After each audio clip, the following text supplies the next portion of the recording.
আজকে আমার খুব সৌভাগ্য যে আমাদের এরিয়া মানে গ্রামের এরিয়ার মধ্যে হাতরা পঞ্চায়েত মাঠপলসা পঞ্চায়েত, তো এই দুটি পঞ্চায়েতের মূলত পরিচিত মুখ বলতে গেলে আমাদের এই কিরণ ভাই।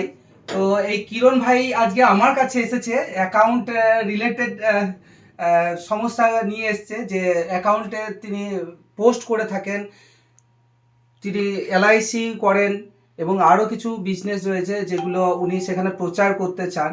তো কিভাবে ফেসবুকে পোস্ট করবেন সেই সমস্ত বিষয়গুলো জানা ছিল না, এবং অ্যাকাউন্টটা ঠিক আছে কিনা সেটা জানার জন্য আজকে আমার কাছে এসছে। আমার খুব ভালো লাগছে। তো আরও এক দাদা ভাই এসছেন আমাদের পাড়ুই থানার অন্তর্গত হাসরা গ্রাম থেকে, উনিও এসছেন অ্যাকাউন্টের সমস্যা নিয়ে, তো সেটাও আমি সমাধান করে দিলাম।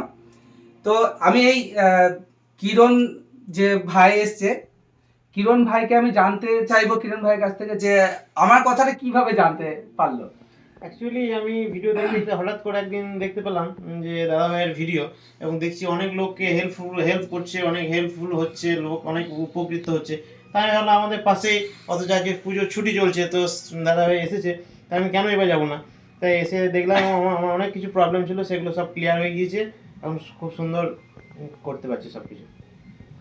তো আমি এটাই আর কি ভালো লাগছে যে মানুষ আমাকে এত ভালোবাসা দিচ্ছেন, আমার কাছে আসেন, এবং আমার সবথেকে বড় ব্যাপার হচ্ছে আমার কথাগুলো সবাই শুনছেন, টিপসগুলো শুনছেন এবং ফেসবুকে ঠিকঠাক মতো কাজ করতে পারছেন, আমি হেল্প করতে পারছি। আমার এটা সবথেকে গর্বের বিষয়।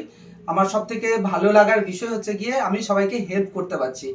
আর এই দাদা ভাইও কিন্তু অনেকটা দূর থেকে এসছেন, পাড়ুই থানার অন্তর্গত হাজরা থেকে এসছেন। তো ওনারও অ্যাকাউন্টের সমস্যা ছিল, সেটাও সলভ করে দিলাম। তো বন্ধুরা অবশ্যই আপনারাও চাইলে আমার ছুটির দিনগুলোতে আমার সঙ্গে কন্ট্যাক্ট করতে পারেন, কারণ আমি তো একজন স্কুল টিচার এবং টিউশনই করি, সেখানে ব্যস্ত থাকি বেশিরভাগ সময়। আর যে দিনগুলো আমি ছুটিতে থাকি সেই দিনগুলো অবশ্যই আপনারা জানেন বা জানতেও পেরে যাবেন, ইনবক্সে করতে পারেন বা হোয়াটসঅ্যাপ নাম্বারেও কন্ট্যাক্ট করে আপনি জেনে নিতে পারেন, এবং কোন দিন কখন কোথায় থাকি সেগুলো জেনে নিয়ে আমার সঙ্গে দেখা করতে পারেন আপনারাও। তো আমি বলতে চাইবো কিছু অডিয়েন্সদেরকে কিছু বলার জন্য আমার কিরণ ভাইকে, কারণ কিরণ ভাই হচ্ছে আমার এরিয়াতে প্রচুর পপুলারিটি, মানে কিরণ ভাইয়ের হাত ধরে কিন্তু অনেকেই কিন্তু ব্যাংক অ্যাকাউন্ট খুলে থাকে। আমি যারা ফেসবুক সম্বন্ধে কিছু জানে না তাদেরকে একটা কথাই বলবো যে দাদা খুব হেল্পফুল মানুষ, প্রচুর মানুষের হেল্প করে, যাদের যে কোনো প্রবলেম নির্দ্বিধায় আসতে পারেন, আপনাদের 100% সাকসেস হবেই এবং জীবনে অনেক দূরে এগিয়ে যেতে পারবেন। ধন্যবাদ দাদাকে, অনেক অনেক ধন্যবাদ। না, সবসময় আমি পাশে আছি, পাশে থাকবো, এটা আমিও কথা দিচ্ছি সকল বন্ধুদের।